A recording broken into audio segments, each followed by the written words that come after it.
it's time for us to get into some community-focused conversations. And this morning, we're looking at accidents and accidents on our roads. We're looking at, particularly on the Western Corridor. You know, as you head out of Accra, a number of accidents happen quite frequently, I might add, you know, on the Accra Cape Coast and Accra Cape Coast Takoradi stretch. You know, quite a lot of accidents happen there. Of course, we know about the famous 13 curves on that stretch of road and all of that. We'll get into some of those conversations. But let's take a look at our first report. We have a couple of them. The first one happened on the 13th of January this year. And our colleague, Calvin Sete, has brought us a report. Let's take a look at this one. The 7 passengers, made up of 3 females and 4 males, died on the spot, while 8 other passengers who sustained injuries have been taken to a health facility in Winneba-Mankessim. According to information gathered by Citi News, a bar under the Sprinter minibus with registration number GW7920-22 got broken and caused the driver to lose grip of the steering wheel due to the speed. The vehicle veered off the road and somersaulted multiple times before hitting a tree. The impact caused nearly half of the people on board to die instantly. Reports indicate that the driver was competing with another driver for passengers along the highway. ACFO2 Adolf Ankumanuama is the Apam District Fire Officer, and he spoke to Citi News about the incident. 20:00 hours, which is 8 o'clock, somebody came to the station and informed us. So we rushed to the place, and really close to Gomwa Antadi, we came and found this Sprinter bus, Mercedes Sprinter bus, lying on its side. And we tried to rescue those who were trapped. Almost all of them were trapped. But because it was lying on this side, it made our work very difficult. So a towing car came and overturned it on its wheels before we were able to rescue all of them. At the spot, 7 people were dead. We interviewed about 3 or 4 people who were still alive and they were conscious. They said the driver was overspeeding and almost everybody in the car was advising him to reduce speed. He was jumping ramps. So he met another Sprinter bus and he wanted to overtake it. But as they were racing, because the other vehicle was also running fast, they didn't want to give it a chance. As they were racing, they heard noise under their car, as if something was broken. And then the driver lost control. And they veered into the bush. And you could see it traveled some distance before it hit this big tree. And the vehicle stopped. So it is overspeeding. The drivers should take caution. They should get restrained when they are behind the wheels.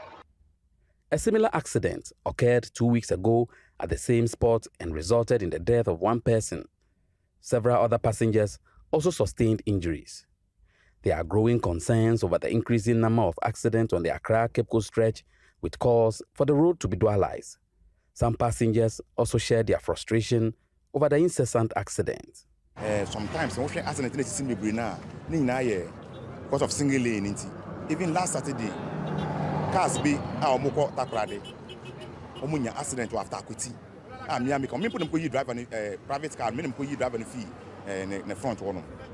Are you overtaking? Are you overtaking? No one can't appear. This is a go baby makakraman. When we no almost crash here. Even me say one person play we. Brian and you drive no play fee car no mokrano. No very very serious. We plan a name in Nebubu. In this case, in say drag carriage, I don't think Sanka's accident of a ABC. I'm here for and I'm here about double for a car to take up to a number one so I share more. Highway FN is a minister in for so Musuko, almost Susu, and Susi, and he say, yes, sir, Momo and double road now. I can say, when Shabby Benin, I can be trapped. Quantity the pressure was super, and a quantity Swiss. The motorway, cousin Namuswa, a safe, a wapa. It is a double road. Your first coins were a baboy and pa. Because road near Dobra, a baboy, but global Ubenya. Politicians better than a battery road, a bear for wood, mmerɛ no so a na ɔmo atwa abɔ time no so a mo san koro na ebegyina abɛdadan sɛ o nea ɛkan no afia na time aso yɛ bɛyɛ mo ntoma yɛ mo nso yɛ nhwɛ yɛbɛyɛ ne nyinaa n'akyi wɔn nti mpanimfoɔ na mo di anim no so bɔ yɛn aborɔ. All right, so there you have it. This accident took place at Gomwa and Taze, and very unfortunate incident. We don't yet have an update on the rest of the people who were taken to the hospital for treatment, as to whether they've made it or or anybody else added to the death toll. Initially, 7 people died on the spot. Koki, I'm quite sure that the impact in the tree, hitting the tree, would have actually killed quite a number of them. The somersaulting would injure a lot of people, but the impact hitting the tree is really what will kill a lot of people. But we're hearing a number of things in this. What jumps out at you?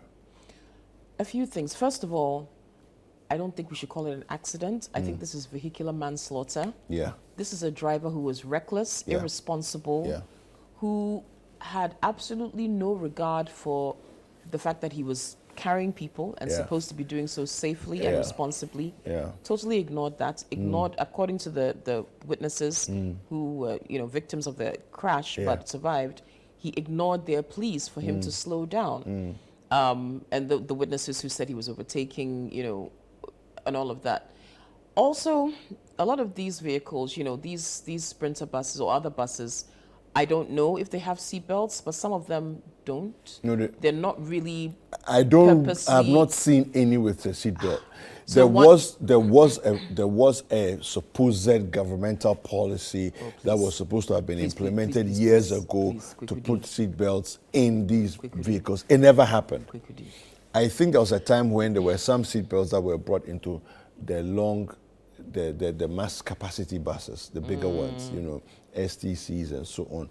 But even that, I'm not sure there's an insistence on wearing something of like belts. this, as you're saying, the impact, and then of course you're flying out of that vehicle because there's nothing to really restrain you or hold you back. So you can see why a lot of people would have lost their lives and look at the state of the vehicle. But maybe if they had seatbelts on, the impact, yes, would have been severe, but would they have suffered? It would restrain you into your seat and prevent you being then the issue would have been like getting out of the vehicle, With the roads, yes, we need better roads, better constructed roads, maybe expanding on the number But this accident wasn't a result of the bad road. That's the thing. Do you understand? I think this is more so driver error. Yeah. Totally, it's on the driver for this. So whereas the calls are being made, we need more lanes probably makes them even speed more. Yeah. Because now they think they've got the freedom to do that. Yeah. It's the safety, that safety should be there whether it's 1 lane or 5. It shouldn't be about the number of lanes you have. It's about not overtaking a vehicle where you don't have a clear, enough clearance to do it before another oncoming vehicle is in your path. And they just totally ignore those kinds of basic safety regulations when you're driving. Yeah. So I think this is on the driver. It's vehicular manslaughter. And looking at the car, we're not sure if he survived. But if he had survived, this guy should be prosecuted for causing the death of so many people. Yeah. It's just wrong. And then the vehicle probably wasn't maintained properly. According to them, if something snapped like that, which caused him to lose control of the vehicle, then it means it wasn't maintained properly. And it didn't snap on impact. He was driving and it snapped, which also speaks to maintenance. Yeah. You see, so the compendium of issues is like it's like so layered. Yeah. But it all boils down to the driver. Negligent driving, reckless driving, failing to maintain the vehicle properly, to adhere to road etiquette, so many things, and people have lost their lives. I just want to say that I've been in churches before where drivers have been speeding, but my approach is to not just say, how people, Ghanaians, we have a very interesting way we do our things. Oh, driver, you're speeding, driver, slow down. The driver ignores everybody. Then somebody says, driver, won't you slow down? Then the driver was like, attitude. Are you going to show me how to Yes. do my job? Yes. You sit quietly and let me do my job. I'm driving. What is your problem? Then everybody keeps quiet after that. I'll tell you, I had an experience a few years ago. I went to do a job in Ho, and it was a whirlwind kind of job, and I needed to hit 4 cities in 4 days. But I decided that I was going to use public transport to do it. So I went to Ho, and as soon as the job was done, I jumped into the next trotro around 5:30 p.m., heading back to Tema. Whoa. Yeah. Now, we were not more than an hour outside of Ho when the trotro started to open fire on the floor the accelerator. So I said, and you know when you get out of the main town, they actually feel more emboldened because even when you scream and you shout at them, they're like, where are you going to get another vehicle from? I am in charge here. If I say I will drop you, you are not going to get another vehicle. So they are banking on that, right? So I began to insist the driver should slow down. He won't slow down. Other people jumped in and chorused with me. He won't slow down. Then I said, you know something? Drop me off. Drop me off now. And then I said to the driver, and I said to all the passengers in there, I said, you see how he's speeding? When an accident happens and some of us die and some of you are being dragged to hospital, all you will say is that he was speeding, and we told him he didn't do anything about it. Let us do something about it now. And so when I said that, everybody now realized the reality of what was going on, what could potentially happen. So people started to shout and scream at him. Do you know what he did? He slowed down to snail's pace. Yes. As a protest, he was annoyed it's like, with us. okay, you say I shouldn't speed. Yeah, then okay. You won't get to your destination on time. I'm going to drive slow. I just relaxed and reclined back in my seat. I slept. So this is someone who obviously has an attitude problem. Thank you. And we got to Accra maybe 2 hours after we should have. Wow. But you know something? We're in Accra and we're safe. I don't care. We're safe. It's better than having a story in the morning, he died on the road. Yeah. It's better. Do you understand? And I think that if we are bolder as passengers to insist that the driver, listen, drop me here. Go and kill the rest of the people. Drop me here. You know what this tells me as well, Kwekudi, that there isn't really, when you think about it, right, aside maybe STC, where we know that it's properly run. Drivers are trained. They don't drive alone, especially on certain distances. There's always, an alternate driver to make sure that they don't get tired, or if, in case something happens, God forbid, there's another. Other bus companies, I'm not sure if they do that. And trotros in particular, how do they evaluate, or how do they hire drivers? It's like anybody who shows up and says he can drive, you get a job as a driver. You come, you bring your own vehicle, you're there, okay, good to go. It's wrong. Yeah. We cannot be that callous and careless about public safety. Yeah.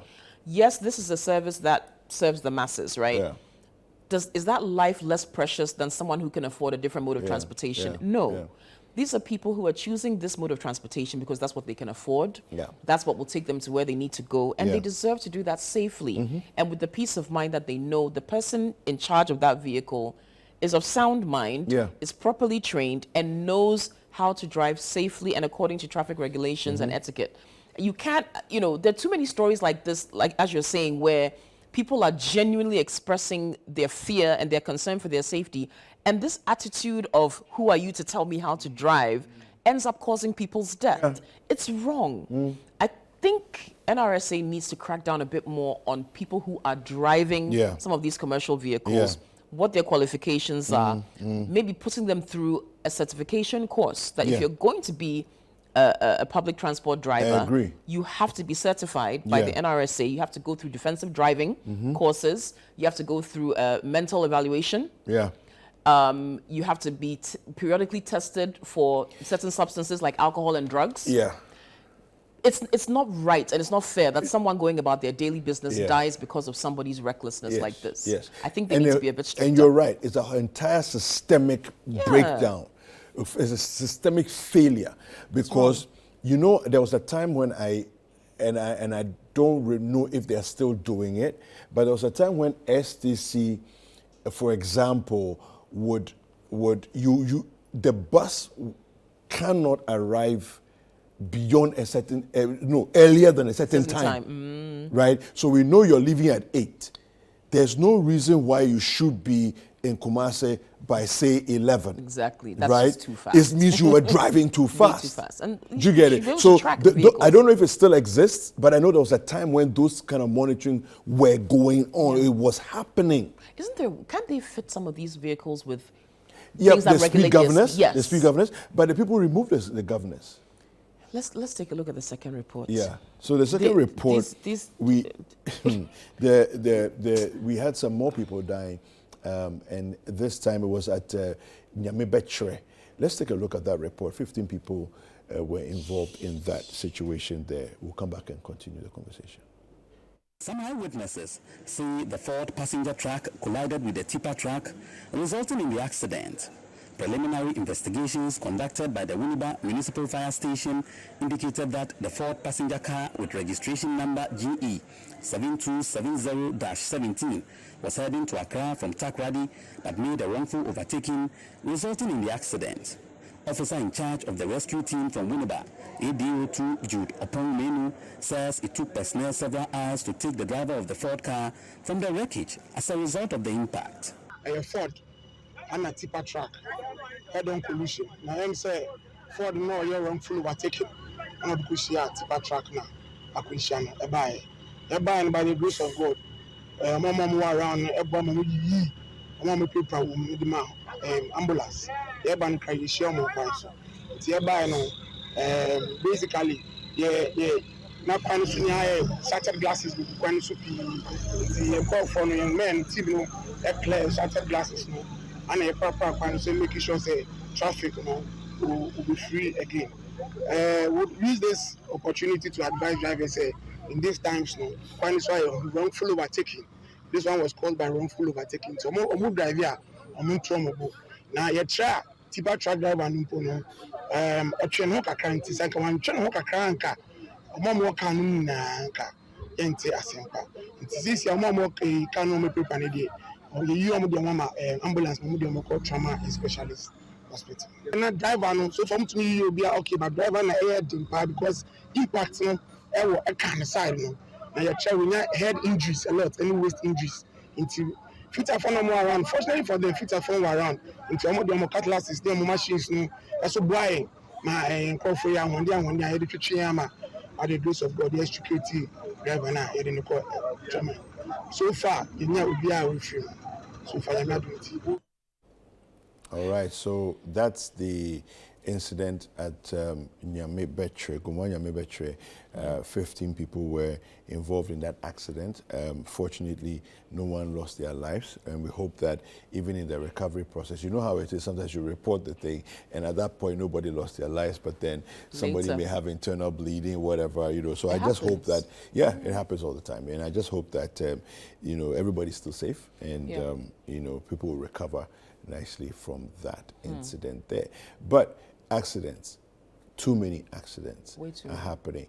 And all of it is as a result of systemic failure. Yeah.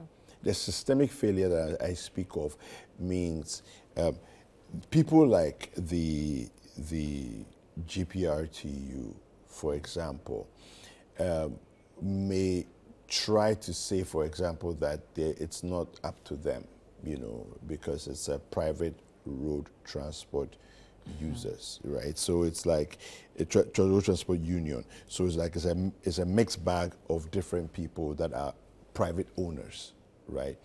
Now, I think that there has to be regulation that says that every driver that's part of the union has a responsibility to uphold certain standards, and that we will kick you out of the union if you do not abide by certain standards. Exactly. Do you see? Yeah. If we have 1, 2 reports about you, phone calls come into the office about you, and the numbers, and I think that all the GPRTU needs to make sure that all the vehicles have their phone number embossed on the back of every vehicle so that people can call and complain about drivers in the union who are misbehaving on our roads. Yes, because there has to be some kind of a systemic effort to say we are going to correct this problem. We are going to restrain our drivers. Because, I mean, how on earth is it that trotros are competing on the road? On the road. What is it? Brazenly trying to outwit each other. Fast and Furious for what? Yeah, I mean, why? You're carrying passengers who have paid for you to take them from A to B, and you've decided that you are, as a driver and a mate, you are competing with another driver and a mate.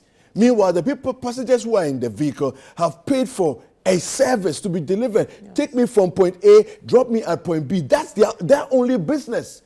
Meanwhile, you are using their lives to do chaskele on the road. Look at that. And you've What deprived, kind of nonsense is that? you don't even know who you've deprived families of. Yes, breadwinners, you know. Yes. I mean, it doesn't make any sense to me. At all.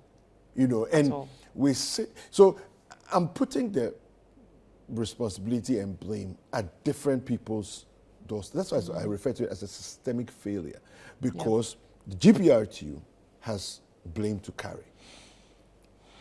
The roads, we know, we understand in the nature of our roads. But you see, the reason why I'm not so big on the roads this morning, and I do understand that there's a plan for dualization and all those things, and we know that dualization will take care of part of the problem, but not all of it. Because if you look at the first accident, for example, the first accident that we looked at, when whether it was the shaft or whatever that broke, and so the driver lost his steering control, that would have happened whether the road is dualized or not. Exactly. Okay? And if the driver was not speeding beyond a certain speed, he would still have been able to bring that vehicle to a halt without running off into a bush and he was going far into the bush till he hit a tree in the forest. Couldn't control He it. couldn't control it. He was driving way too fast. You know, and they were also doing this overtaking business. He was competing with other drivers. So silly. You know, and then sometimes too we have police on the road. You know, and I don't know, we need to improve the way we do our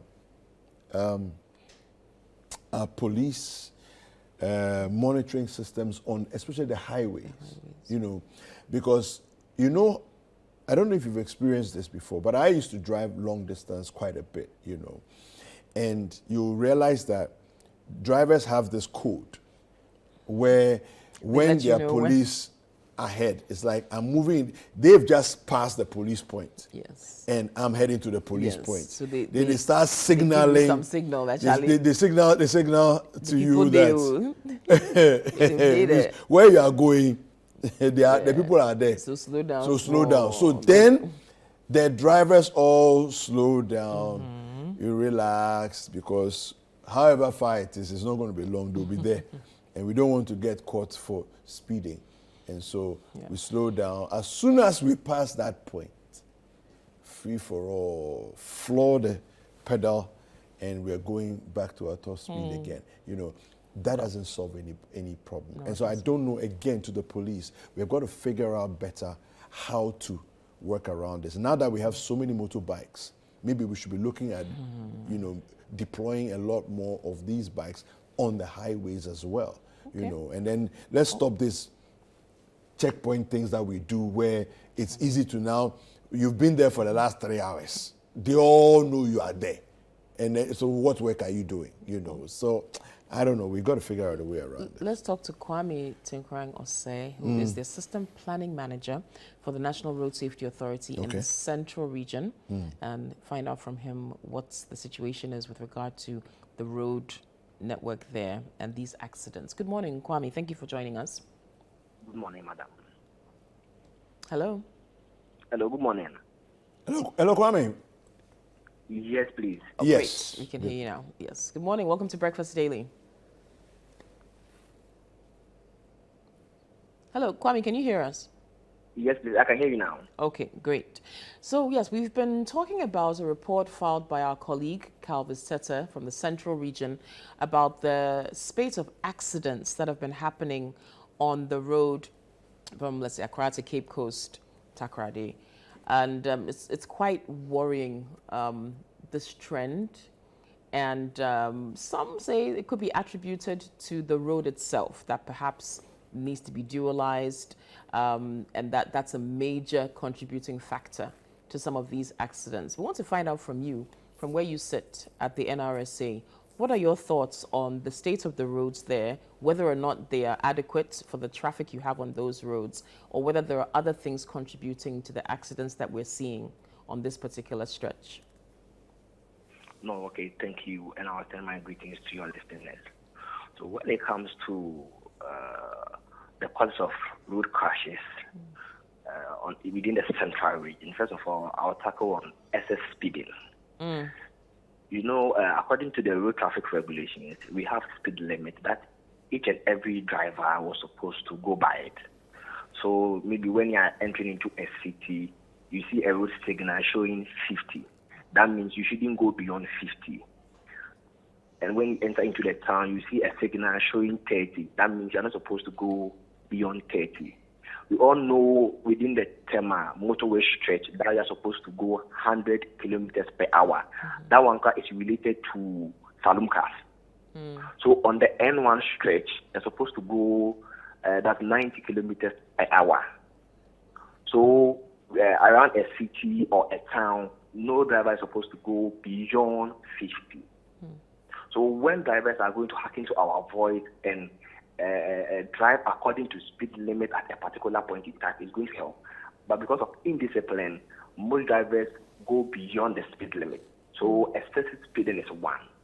And secondly, wrongful overtaking. We are not saying overtaking is not good, but the wrongful one. Yeah.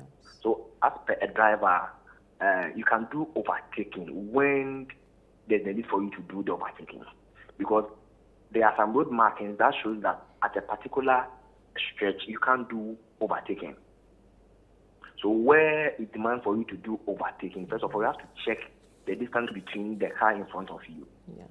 And also, you have to sight along to see whether there's no incoming vehicle close to you. So first of all, indicator light. For the one behind you, they're going to overtake the car in front of you. Then you give a horn before you overtake the one ahead of you. So second, I also talk about the wrongful overtaking. Okay. And third, fatigue. Road crashes. Because there are some drivers who work during the day and the night as well. And one of the things that we should bear in mind is that we can't cheat nature. We all know doctors advise you are supposed to sleep 8 hours. Yes. So our advice that whenever you work in the day, at least during the night, you also rest. But there are some drivers who don't even rest at all, and they come up taking energy drink and other stuff to sustain them. And at the end of the day, those things don't work for them. So fatigue also is one of the causes of road crashes. So, and also when it comes to riders, non-wearing of crash helmet and even putting on seatbelt. You know, drivers don't put on seatbelt. Most drivers, especially the throttle drivers and the taxi drivers, they don't put on seatbelt. They only do so when they are approaching a barrier. But after the barrier, they will take it off.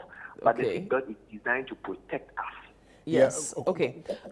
Kwame, sorry, just before you continue. So the top 3 issues you mentioned all have to do with the driver, right? So you talked about overspeeding, wrongful overtaking, and fatigue. Now, from where you sit at the NRSA, what kind of monitoring, if any, can you do of drivers of commercial vehicles? Right. We know that obviously if you want to be a driver, you've got to go to the DVA, get your license. Perhaps they join the GPRTU or whatever union.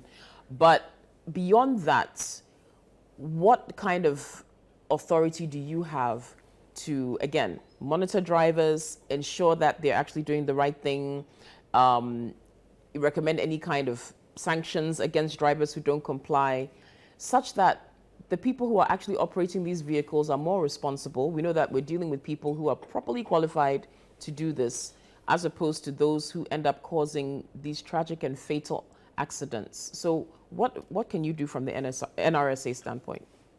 Okay, so when it comes to the cause of road crashes, most of the times we go to the various terminals because every driver is supposed to register under a terminal or a union.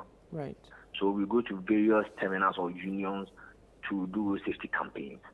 And within Central Region, we also work with our stakeholders, especially MDTD, Police MDTD.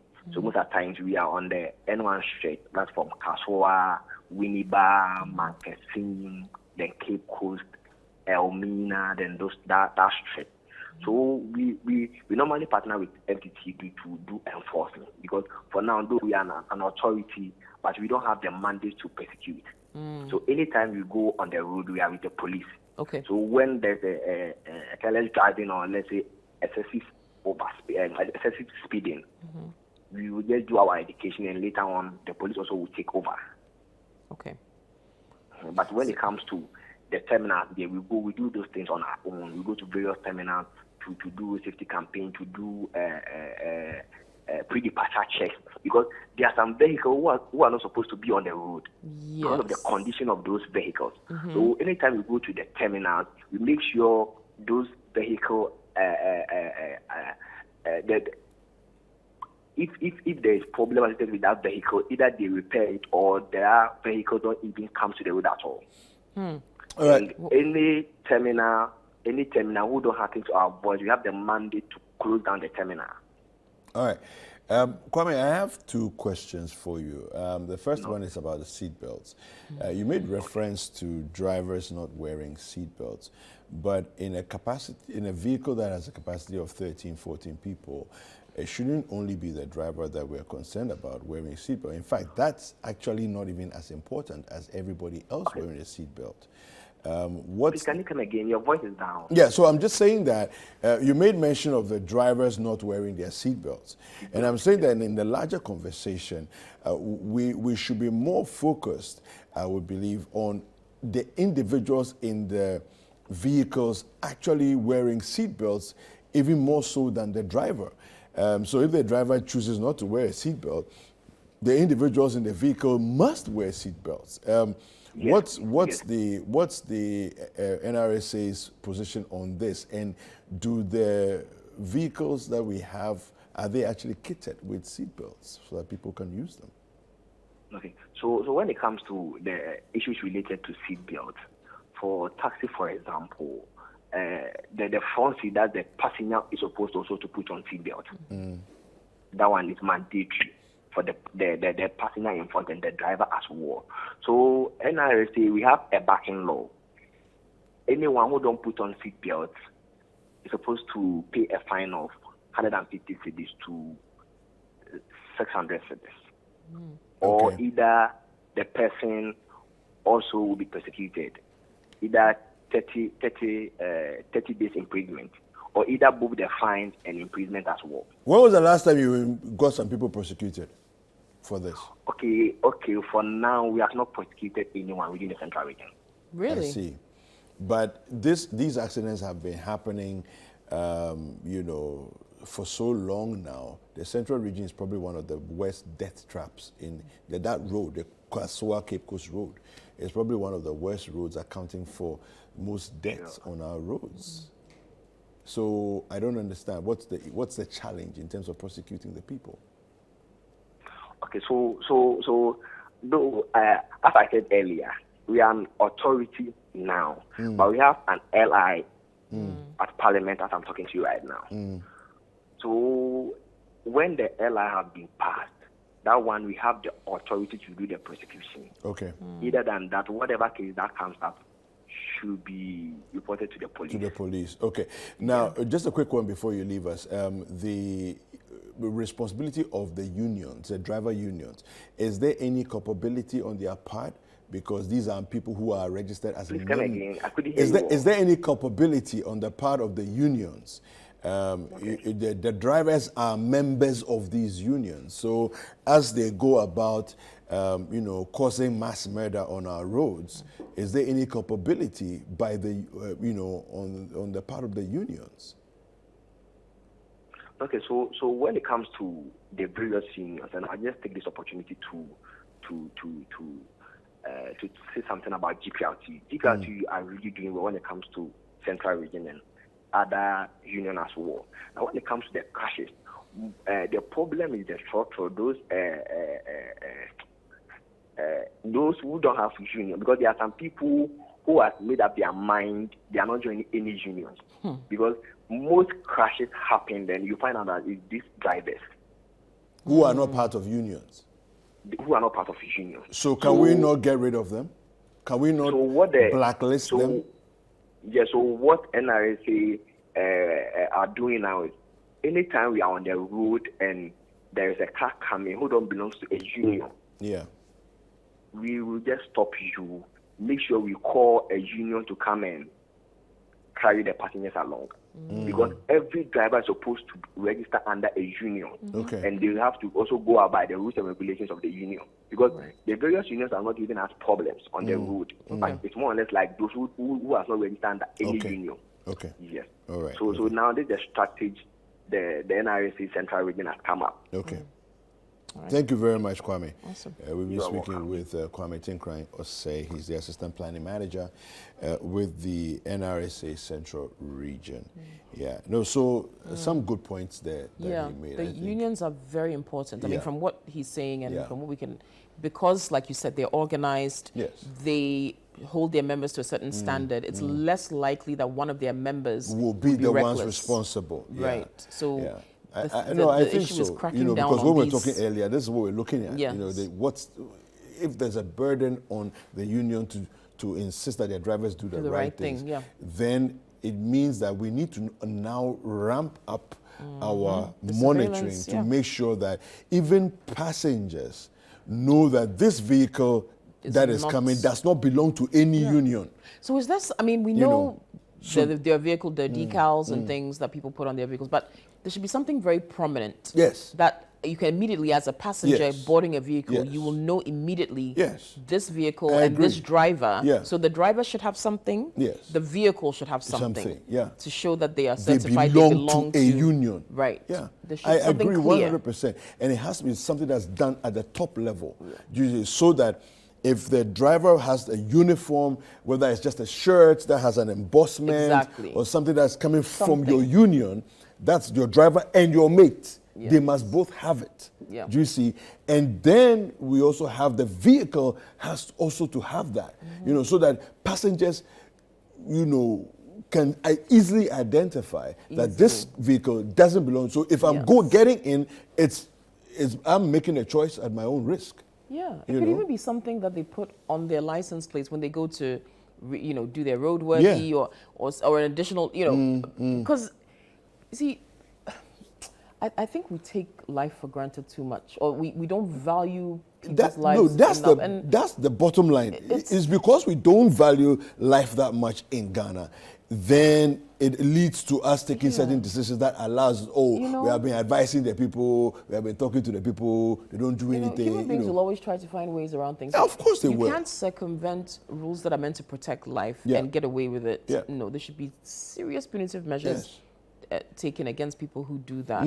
So hopefully, I mean, talking to Kwame, like you said, there were some encouraging things he said, but there should be a lot more that can be done. I think so. And maybe they should be given the mandate to also prosecute. And I think that if your actions can potentially cause death of people, or even harm, 30 days in prison is not enough. No, it isn't. It's not. If your actions could potentially cause death, no, we got to be more serious.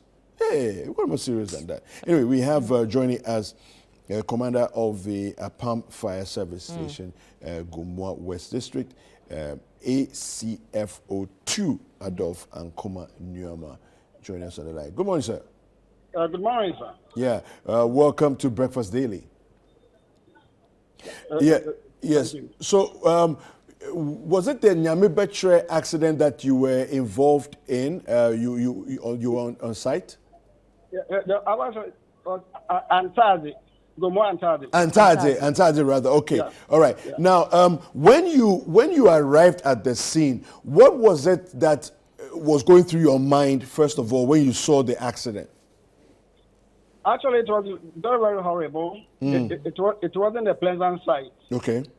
Yeah, and we after interviewing, we could see that there were a lot of accidents that could have been avoided if a little care is taken. Because that accident shouldn't have happened at all if the driver were to be very careful.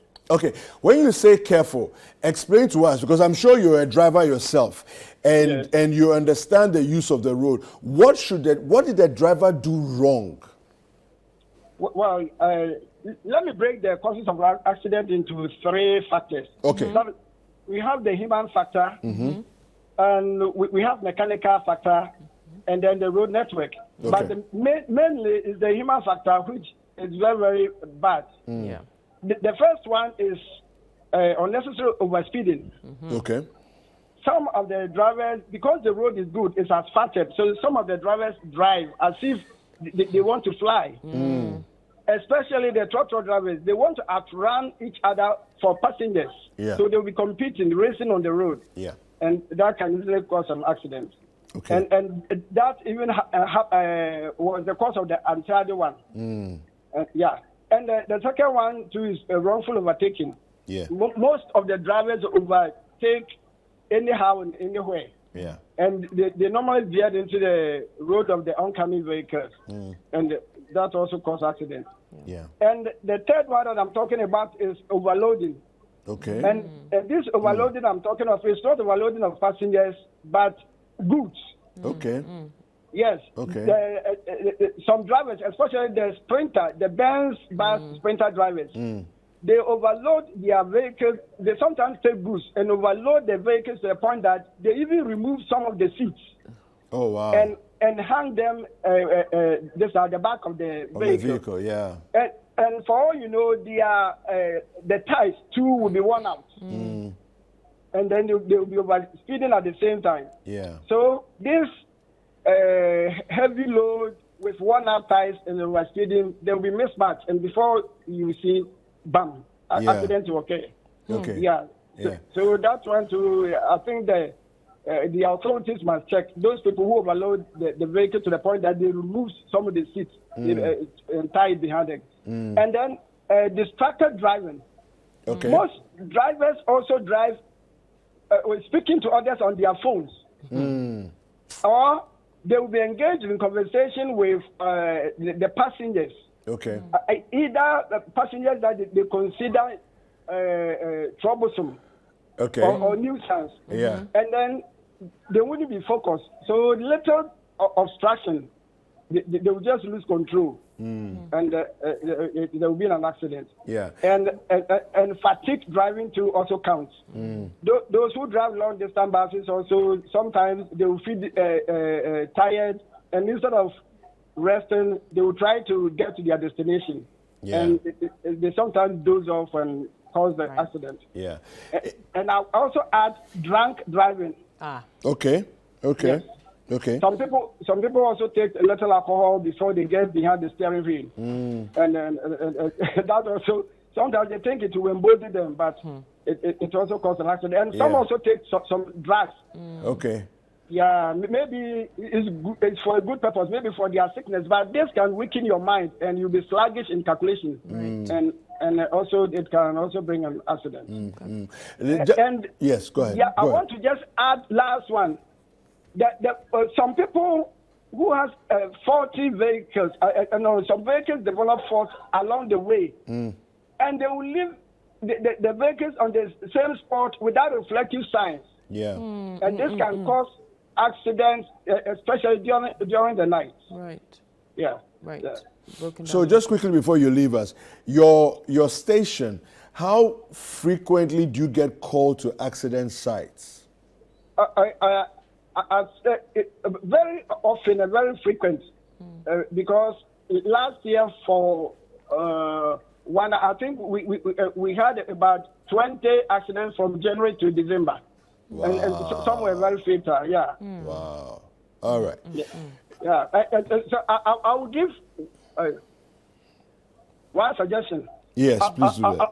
I want to plead with the police that I think if the police adopt the system of engaging passengers at their checkpoints, talking to passengers to find out about the conduct or behavior of their driver along the way. I like then that. It will check the drivers. I like that a lot.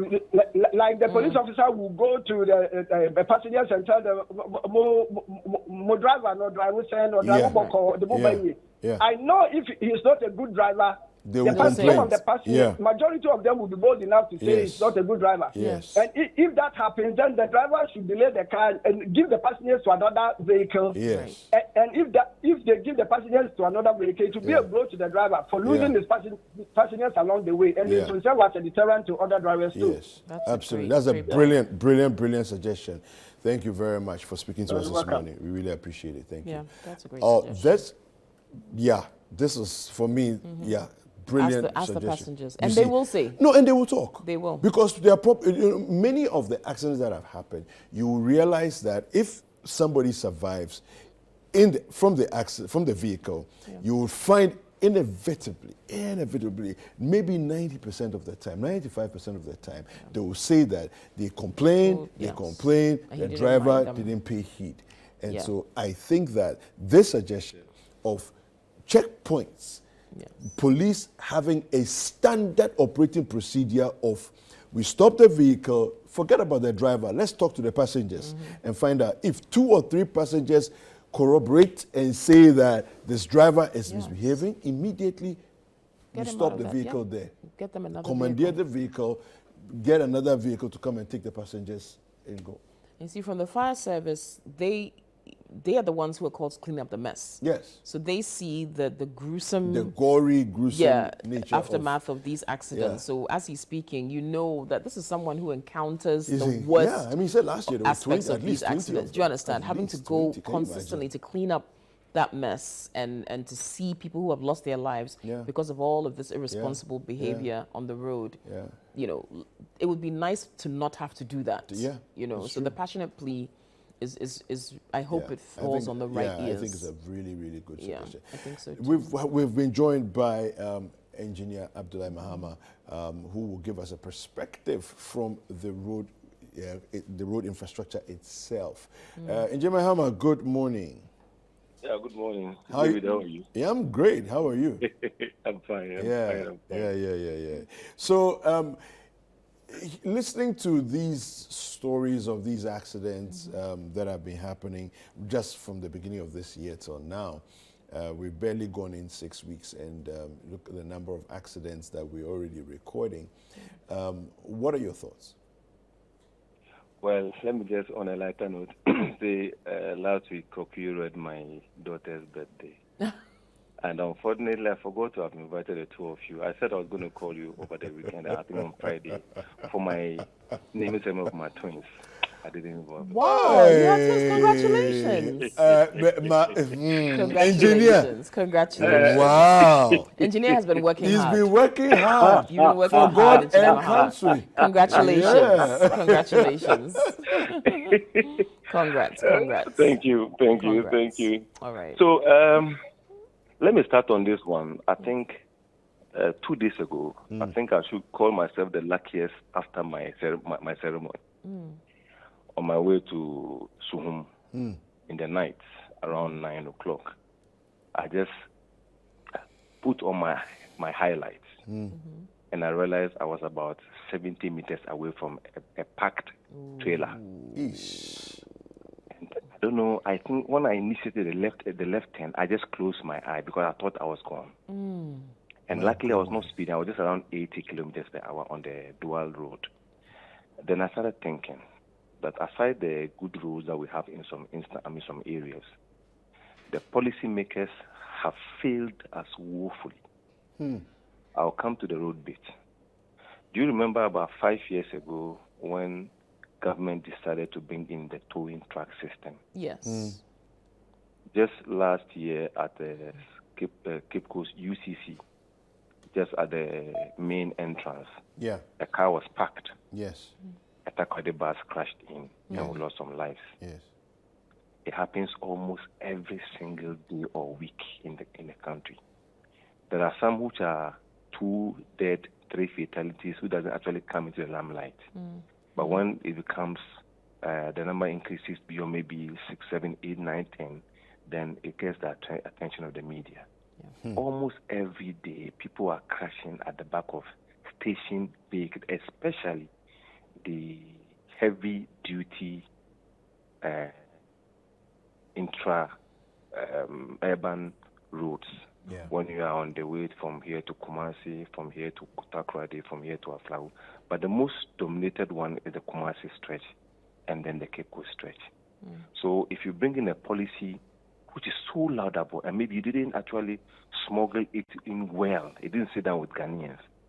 The Road Safety Authority were I think they were commissioned earlier, and they wanted to bite more. So they involved everybody to rally for them to be an authority so that they can actually become autonomous in decision making. They should increase that effort. Where I sit, they are doing well, but when you are always giving informations and education, and you don't actually push government how to actually enact the policies, we'll speak on all these things and will not get the results at the end of the day. I think I was lucky 2 days ago. Thank goodness for that. I think you make a good point, Engineer Mahama, about maybe the fashion in which the towing levy was introduced to the public. Maybe there should have been a bit more engagement and education about why we need something like that. Because, as you said, vehicles like that are left on the road without the proper warning signals, and again, we know our streets are not well lit, most of them. So a lot of the time, thank God for your headlights, your high beam, you were able to, at the last minute, see this vehicle parked there. Some people are not so lucky. I don't know, how do you think it could be couched in such a way that we realize that, fine, you may not drive every day, you may not even drive at all, maybe you're somebody who rides vehicles, but as citizens who want our roads to be safer, perhaps if we are all to pay something small such that vehicles that are in such a state are removed from our roads, then we'll all be safer. I mean, from your point of view, what do you think would be a way to propose this that would be better digested? You presented a policy, and a lot of Ghanaians said you didn't do it well. They didn't understand everything. Then you just call back like a snail and you hide yourself. And then you are counting the number of accidents on a daily basis. Government should not always just move back when the populace are actually crying that we didn't get this right. So the Road Safety Authority must come in and then engage government extensively, digest all the possible bottlenecks, and then bring this in. I am prepared to pay a 50 Ghana cedis as a road user yearly. Per year. I may not be the one involved in accident. I was just lucky. I'm very cautious when I'm driving because I'm actually actively involved in the construction of the roads across the country. Right. And so, government should bring this one. It should be one of the topics that has to be discussed in the first quarter of 2023. We should find a way to pay, if you are paying your DVLA roadworthiness certificate or whatever it is, an insurance that you are paying, there should be a token on every insurance so that government should have not less than over 400, just like the ambulances. We should have even multiples of I've doubled the number of the ambulance of the tow, because they are serious than, if you have the tow and the vehicles are removed from the road, I mean the potential black spots, it means that road crashes will be minimized. So the ambulances may be dealing with other cases which may not necessarily be a road carnage, right? So they should go back and talk about it. Okay. One other thing we see is the mechanical thing that the fire service man said. Yes. How many of our vehicles have highlights? And one of the station quoted me last when I was discussing the motorway issue that application of common sense must be the order of the day. You are driving on a road where you can't even see 80 kilometers ahead, 80 meters ahead of you with your headlight. I mean, the beam light itself. And you are doing 120. Science shows that the minimum distance between a vehicle and the other for a safe stoppage, if you are doing 100 kilometers per hour, you need a distance of about 100 or 88 meters. That's if you are driving, you want to count it. You say 1001, 1002. Within this thing I just said, you should be able to, slow down and then even go up the road safely. But you will see vehicles who are doing 120 kilometers per hour, and they're about 10 meters away from the other car. It's crazy. So I ask myself whether, apart from the road that we're going to talk about, are we doing a lot of refresher courses to some of these drivers who are being issued with the the licenses every day? Right. Yesterday, I was around China Mall on the road I'm constructing at the Opankon Sawam to Opankon Sawam Road. And around 5 o'clock, there was a heavy traffic. So I had to go down from the car because my driver was in. And I moved almost like 300 meters to see what was actually happening ahead. Now I went to monitor the traffic, and within some 5 minutes, the whole traffic was gone. Then I saw a lot of drivers who were actually passing, heavy-duty drivers. They are all in their 60s, above 60. So I asked myself, do we have, I don't know about the limit anyway, that is, forgive me on that. Do we have any age that we have to necessarily stop driving? Right. Because I saw a lot of people around 5 o'clock so stressed behind the steering wheel, they are now heading towards Ashanti region. Now, when it comes to the road furniture, I've seen 3 things. The first one is the number of times that we go in to actually do the line markings again on our roads. Right. Okay. I did the Ebri Road. Okay. And in 2006, 2007, I marked the Ebri Road with a team from Uyarefa, Ayimensa, Peduase, to Kitasi, to Jankama, to Ebri, to Asherasi, all the way to Amonochrome to Mount Runabout. And you can still see the white lines. When you get to Ebri Girls Junction there, it is hard to behold. And these lines are more than 16 years, the white lines. And in the night, aside your faulty light, the only communicator to a driver is the delineator light, the lights you find on the road.